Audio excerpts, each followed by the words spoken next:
আমি ফিরে এসে বাংলাদেশের এমন কোনো অঞ্চল নেই, প্রত্যন্ত অঞ্চল আমি ভ্রমণ করি।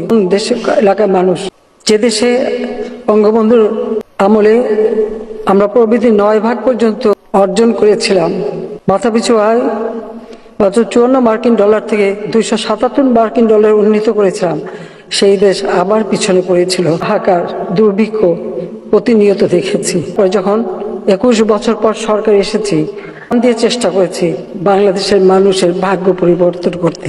খাদ্য নিরাপত্তা, খাদ্য উৎপাদন বৃদ্ধি এবং খাদ্যের স্বয়ংসম্পূর্ণতা অর্জন, সেই সাথে পুষ্টি নিশ্চয়তা দেওয়া এবং শিক্ষা, স্বাস্থ্য, চিকিৎসা মানুষের দোরগোড়ায় পৌঁছে দিয়ে এদেশের মানুষকে একটা উন্নত জীবন দেওয়া। ওই সরকার এসে এ পর্যন্ত আজকের বাংলাদেশ আমরা উন্নয়নশীল দেশের মর্যাদা পেয়েছি। আজকে সারা বিশ্বে যে বাংলাদেশ এখন মাথা উঁচু করে কথা বলতে পারে, দাঁড়াতে পারে, বিশ্ব সম্মানের সাথে দেখে, সেই বাংলাদেশে আবার রক্ত ঝরবে, আবার এই ধরনের অস্বাভাবিক অবস্থার সৃষ্টি হবে। আর মানুষের সেবা করবার জন্য যে সকল প্রতিষ্ঠান যেখান থেকে মানুষ সেবা পায়, সেই দুর্যোগ মোকাবেলায় বিশ্বে আমরা এখন রোল মডেল, উন্নয়নের রোল মডেল।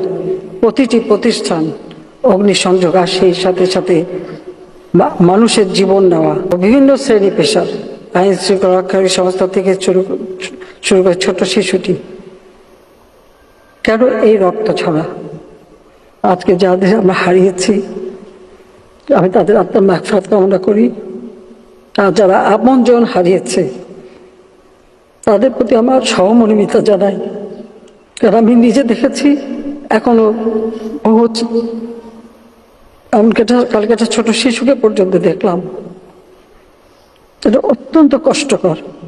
আমি জানি না অপরাধটা কি ছিল আমাদের, যে ইস্যুটা নেই সেটা নিয়েই আন্দোলনের নামে এই ধ্বংসাত্মক কার্যকলাপগুলি, দেশের অর্জনকে নষ্ট করা, আন্তর্জাতিকভাবে বাংলাদেশের ভাবমূর্তি নষ্ট করা, কে কি অর্জন করলো সেটাই আমার প্রশ্ন।